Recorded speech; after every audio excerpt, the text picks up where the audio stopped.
Hello everyone, welcome back to my channel. This is the channel where we talk about fragrances and art. So I want to take on a tag video today, Pretty in Pink. So the lovely Sasha from What You're Wearing with Sasha put this tag quite a while back, a couple of weeks ago. So I'm a little bit late to the party, but we had a lovely exchange, and she said she would be happy if I took on the tag. So I had been looking forward to doing it. The idea is simple. Pretty in Pink is taking on after that 1980s movie by the same name, Pretty in Pink. And I love everything 1980s. I'm a big 1980s girl. So yeah, I'm happy to talk about all my lovely pink fragrances. So the idea is simple. If the liquid is pink or the bottle is pink or there is some pink theme happening, that's what I'll be talking about. The first one I want to talk about is actually pretty nostalgic for me, and it's by CACHAREL, and it's SCARLET. And I'm not even sure if they produce it, and I know it's very difficult to find, but this is like my third bottle, and I can no longer find it. I've seen it on eBay. I don't know if I can trust it, but this is SCARLET by CACHAREL, and this fragrance right here is a very sweet fragrance, but it has citrus notes from Amalfi Coast, Amalfi lemon, and sweetness of tea and pears complement the tartness of lemon and makes it very, very refreshing. So these fragrances, I've only gotten them from my husband when he would travel to Haiti, and he would always bring it for me because I would ask for it. And lately he has not been able to find this in Haiti, and as I mentioned, if I see some on eBay, I don't know if to trust. But SCARLET is actually after the Scarlet Aurora from the movie Gone with the Wind. So and I think also it's after the actress Scarlett Johansson.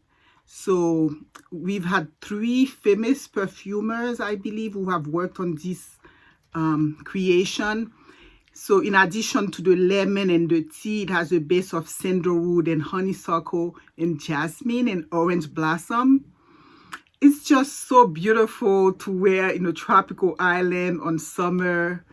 And that's one of the few fragrances that my daughter also loves, and that's probably why it's so low. And I wish I could find it still. So if anyone knows something by CACHAREL that's replicating it, that looks the same in terms of smell also, I would really love to know about it. But that's SCARLET by CACHAREL. The second one is, this is one that Sasha also mentioned, and that's La Vie est Belle by LANCOME. That's the pretty girl that everyone loves to hate. It's getting a very bad rap in the YouTube world.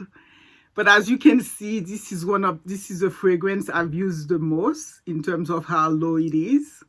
So again, my husband and kids actually got me this from Haiti quite a while back as a Mother's Day gift.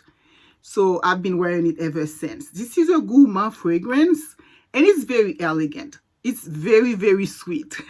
The iris is also a key ingredient in this, so it makes it powdery, but the fragrance has some freshness due to some orange blossom and jasmine. So I remember wearing it last year, and I was like, wow, I'm impressed.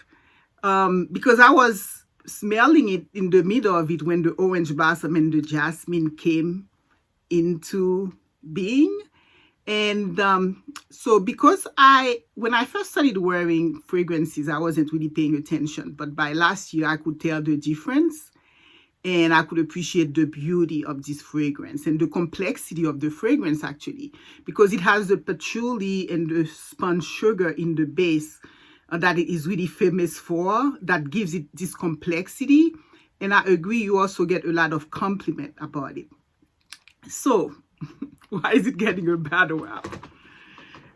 To be honest, this summer, in thinking about featuring it in a video, I wore it and I basically almost passed out. It was just too sweet. And basically, La Vie Belle cannot be worn on summer, and it cannot be put a lot on. Otherwise, it becomes too sweet and cloying. So that's really the secret for this. You really just want to put very little. In fact, today, that's what I wore today. And it's just really women a beauty. La Vie Belle by Lancome. And as far as I'm concerned, I've tried the flankers. I'm not convinced by them as much as I'm convinced by this original. It's just really women a beauty. If you don't put a lot, it can really convey nice sophistication. La Vie Belle by Lancome, the original. Now, the third one I would like to talk about is Flower Bomb Bloom. This is a flanker of the original Flower Bomb. That's an extremely popular fragrance. The difference is this one is fruity sweet. So it combines some floral and sweet notes. Whereas the original is floral and musk. And so for me, that's really my favorite of all the flankers, because it has this freshness and this tartness, so it's not too sweet. It has a bergamot, and it has mandarin oil and pomegranate and peonies and jasmine, and a base of patchouli like the other one, which gives it the depth and the sophistication. So, but of all the Flower Bomb, this is the one I really love, and I really enjoyed it this summer, actually. It was just the bomb. And the third one, in terms of my pink theme for Pretty in Pink video, is by SISLEY. And it's hard to tell. I don't know if you can tell if it's pink. But it's IZIA by SISLEY. And I will have a whole review of this house by SISLEY, because it's just sophistication, old money, unapologetically sophisticated fragrance house. And also they sell skincare product. They are known for that. But for this one, the bottle and the liquid is inside is really between pink and yellow. So the incidence of light, I suppose, plays into what color you see. So IZIA is the name of the Countess Isabel Dornano. So it's like her nickname. And she's one of the perfumers who made this fragrance. And she's over 80 years old. She still runs the perfume branch of the SISLEY family business. So as I mentioned, this fragrance is all about old world money, sophistication.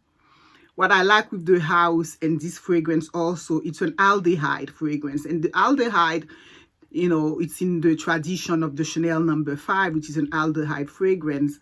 So by now they can feel vintage, but the house of SISLEY somehow really create some put some modernity into their aldehyde fragrance. So their fragrances are still very interesting.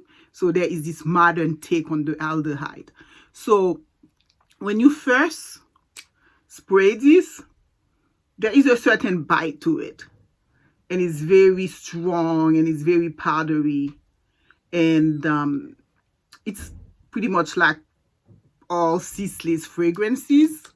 So until the aldehyde sort of dampens a bit, and then but this fragrance is this incredible rose and angelica. I believe I've talked about angelica before.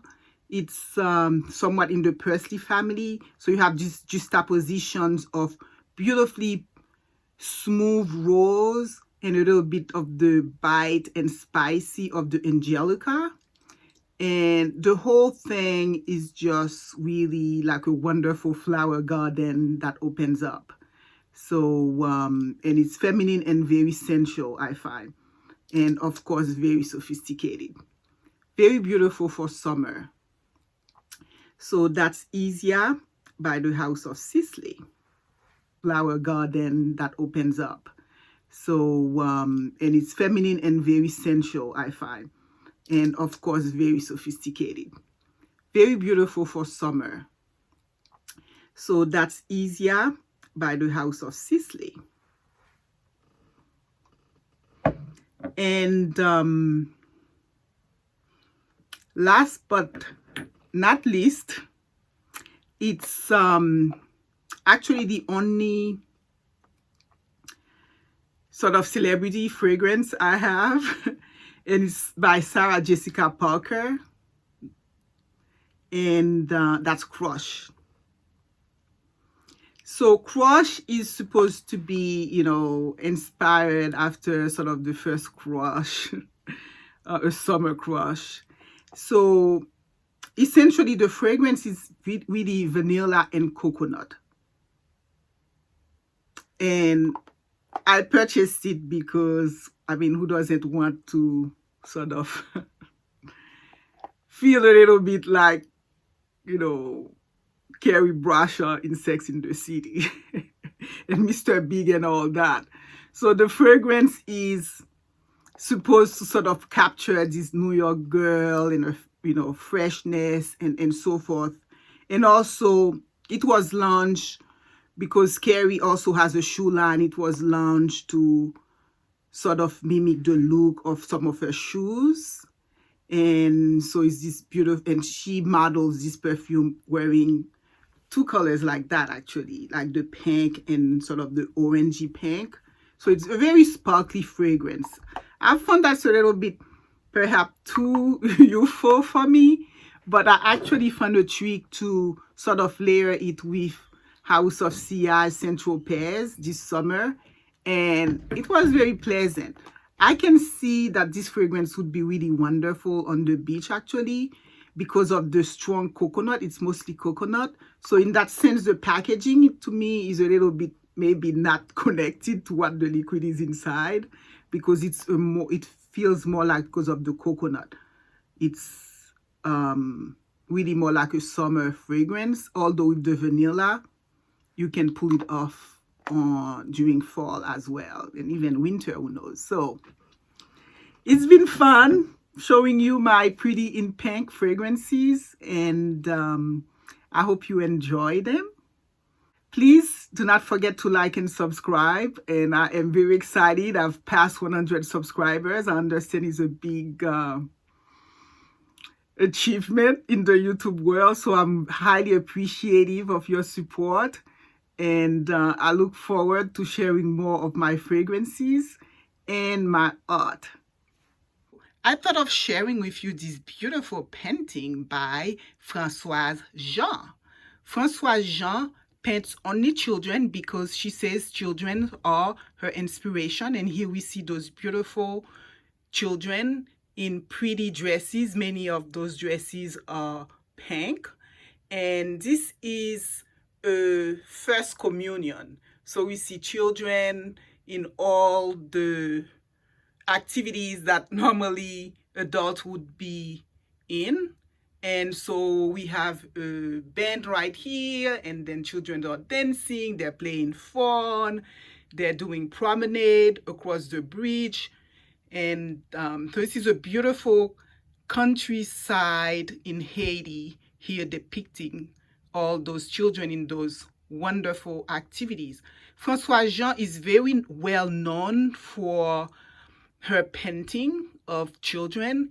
And in fact, one of her paintings was chosen by the International Food Organization in Germany to represent the International Year of Children.